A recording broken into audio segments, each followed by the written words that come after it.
dia, meu amigo e minha amiga. Bom dia, que esse dia seja maravilhoso, cheio da presença de Deus e cheio da paz na sua vida. Deixa eu fazer uma pergunta para você. O que concorre contra Deus na sua vida? Que tipo de coisa tenta impedir você de ter comunhão com Deus? Nós temos falado nesses últimos dias sobre a comunhão com o Espírito Santo. O Espírito Santo é Deus habitando dentro de cada um de nós. É a pessoa da Trindade que está na terra hoje, trabalhando em nossos corações. Nós vemos na Bíblia que lá no Jardim do Éden, no Jardim de Delícias que Deus criou bem no início, antes do pecado entrar, todos os seres humanos que existiam, no caso, na época eram 2, tinham comunhão plena com Deus.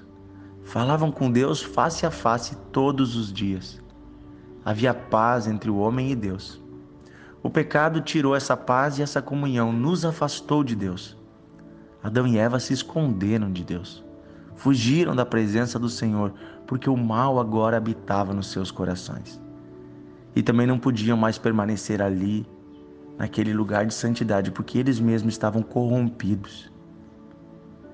Deus resolveu esse problema, enviando o seu Filho Jesus, para que morresse como preço de pagamento pelo pecado da humanidade, conquistando para nós, de novo, acesso a Ele.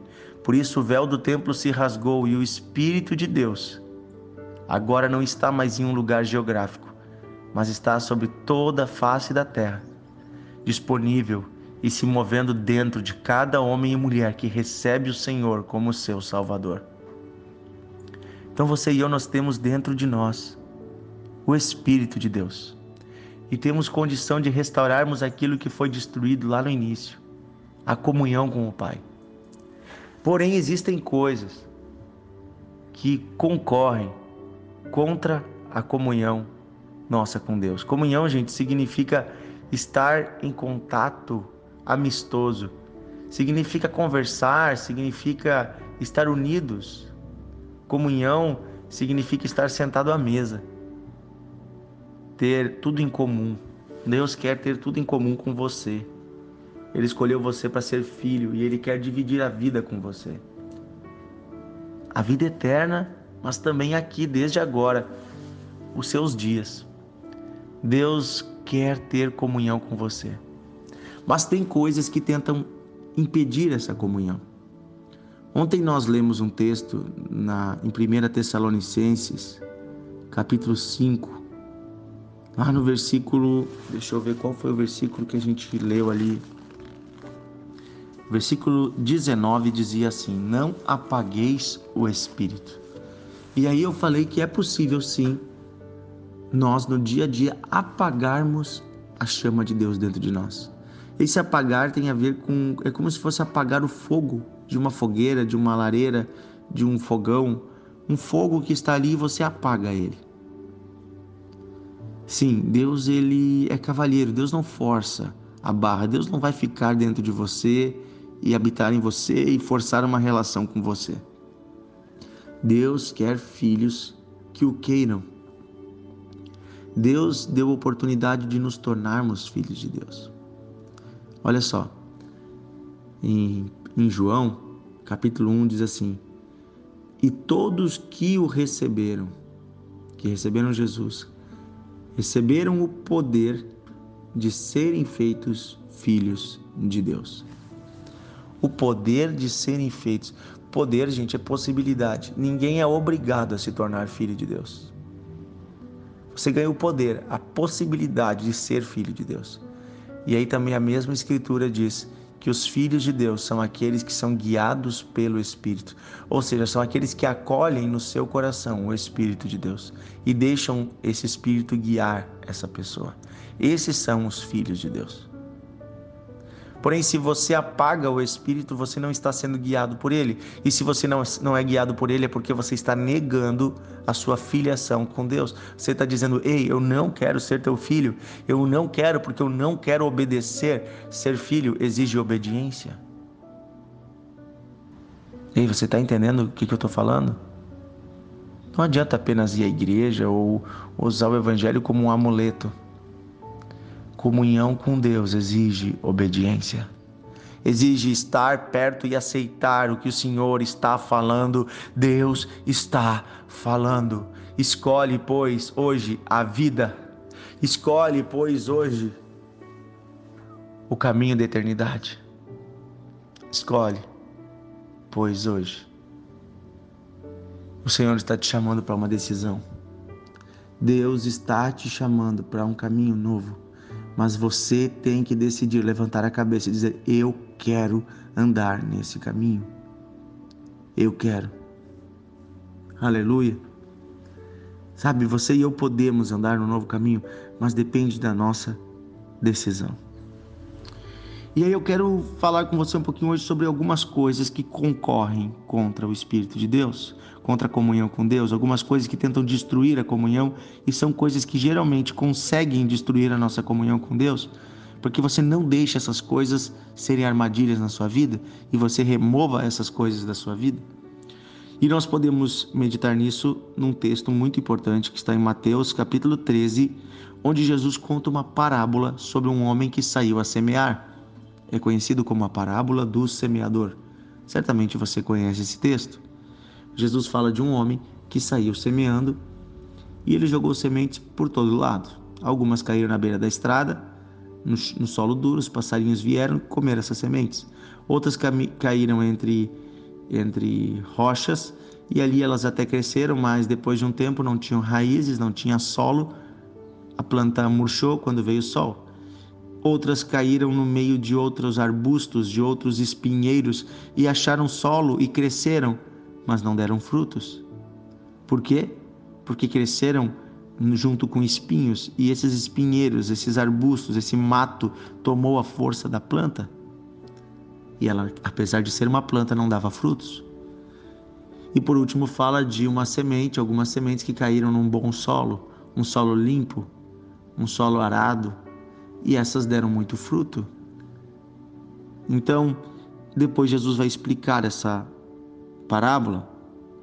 Ele vai explicar, versículo 18, Mateus 13, 18, ele diz: atendei, pois, vós a parábola do semeador. Todos que ouvem a palavra do reino e não compreendem, vem o maligno e arrebata o que lhes foi semeado no coração. Este é o que foi semeado à beira do caminho. O que foi semeado no solo rochoso é aquele que ouve a palavra e recebe logo com alegria, mas não tem raiz em si mesmo, sendo antes de pouca duração. Ele, chegando à angústia ou à perseguição por causa da palavra, logo se escandaliza. O que foi semeado entre espinhos é o que ouve a palavra, porém os cuidados deste mundo e a fascinação das riquezas o sufoca e fica infrutífera. Olha só, os cuidados deste mundo e a fascinação das riquezas e fica infrutífera. Mas o que foi semeado em boa terra é o que ouve a palavra e a compreende. Este frutifica e produz a 100, a 60 e a 30 por um. Queridos, essa passagem ela é muito importante, porque Jesus ele está falando sobre a palavra de Deus que é lançada em nossos corações e muitas vezes nós renunciamos, nós deixamos de lado esta palavra, nós deixamos de lado aquilo que Deus está nos ensinando. Esse texto também está ensinado lá em Lucas 18, 24. Isso é legal quando você tem uma Bíblia de estudos, ela diz o mesmo texto está também em outros evangelhos e você pode ir lá e estudar e às vezes ele se complementa, porque são várias testemunhas, né? E ali, no caso dessa questão da riqueza, né, que pode tentar contra nós, Jesus está falando sobre o perigo das riquezas. Em Lucas 18, 24, ele vai falar sobre como é difícil aos ricos entrar no reino dos céus. Mas eu quero focar aqui no versículo 22 de Mateus 13, diz assim: o que foi semeado entre espinhos é o que ouve a palavra. Porém, os cuidados do mundo e a fascinação das riquezas. Veja só, os cuidados, gente, do mundo são coisas que nós, nesse mundo, temos de necessidade. São as necessidades da vida passageira, as necessidades do dia a dia. Os cuidados do mundo dizem respeito a coisas que nós muitas vezes precisamos no dia a dia, coisas que nós estamos necessitados. Os cuidados da nossa saúde, o cuidado da nossa vida financeira, o cuidado da nossa família, o cuidado do trabalho. Os cuidados desse mundo está falando sobre coisas que nós precisamos resolver no dia a dia. A casa, o trabalho, o carro. Veja, os cuidados do mundo são coisas que concorrem contra a presença de Deus. Porque muitas vezes nós atentamos tanto para os cuidados do mundo, para as necessidades, ficamos tão focados, acelerados nisso, que nós deixamos a presença de Deus de lado. Focamos nas contas que temos que pagar e trabalhamos e entramos num automático de trabalho que a gente esquece de dar ouvidos para Deus. Então aquela pessoa que está com dificuldades, muitas vezes a própria dificuldade vira um motivo para a pessoa apagar a chama de Deus, quando seria o contrário. Veja só, o certo seria o contrário. Eu tenho necessidades, eu devo buscar em Deus. Porque a Bíblia diz que nós devemos procurar em primeiro lugar o reino de Deus e a sua justiça, e as demais coisas nos serão acrescentadas. Se você buscar ao Senhor com diligência, com sabedoria, Deus vai te dar sabedoria. Então você tem que ter tempo para tudo, você tem que ter tempo para Deus e também tempo para o seu trabalho, tempo para a sua família. Por isso você tem que ter uma vida em ordem. Eu costumo acordar bem cedo e eu gosto disso porque com isso eu consigo ter tempo para minha família, ter tempo para a palavra de Deus, ter tempo para o meu trabalho. Eu não deixo as coisas pela metade, pelo menos me esforço para isso. Mas eu preciso organizar a minha vida, não ter uma vida desordenada, como falamos ontem. Porque então os cuidados do mundo não vão apagar o Espírito Santo que habita em mim. Pelo contrário, Deus vai me ensinar como cuidar da minha vida. Por outro lado, aqui diz a fascinação das riquezas.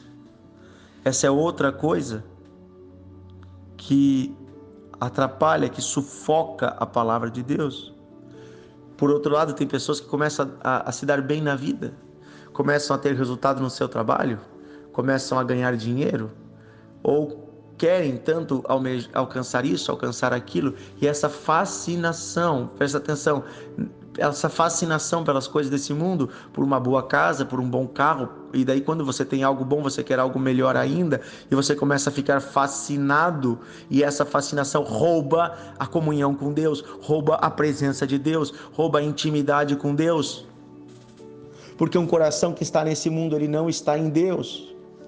E aqui eu não estou dizendo com isso que a riqueza seja ruim. Eu estou dizendo que se você está fascinado por ela, é porque ela é o teu Deus.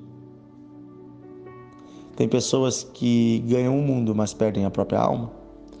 E Jesus fala que isso é um grande risco. Portanto, cuidado para que os problemas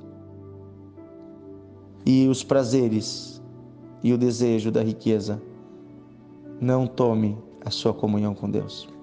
Aquele que tem riquezas deve agradecer a Deus. Isso deve ser maior motivo ainda para buscar ao Senhor, porque é Deus que tem te abençoado. E se Deus tem te abençoado, Ele tem um propósito para essa riqueza, inclusive. Ele tem um propósito para esses recursos. Pergunte para Deus: Senhor, quais são as boas obras que Tu quer que eu faça com os recursos que Tu me deu?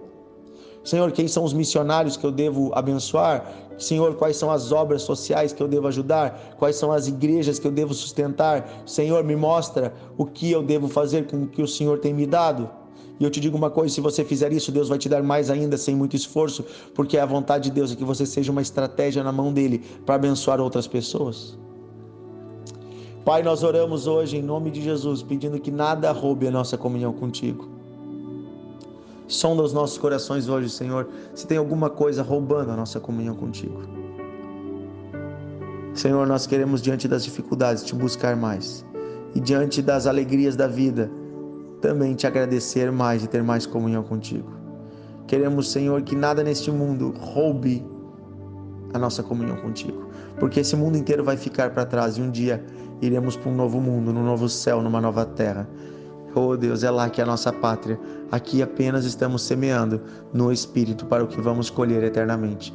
Te agradecemos, Senhor, e pedimos, fala conosco. Toma-nos nesse dia, Senhor, em nome de Jesus. Amém e amém. Que Deus abençoe você, que a comunhão com o Espírito Santo esteja com você todos os dias. E até amanhã em mais um devocional.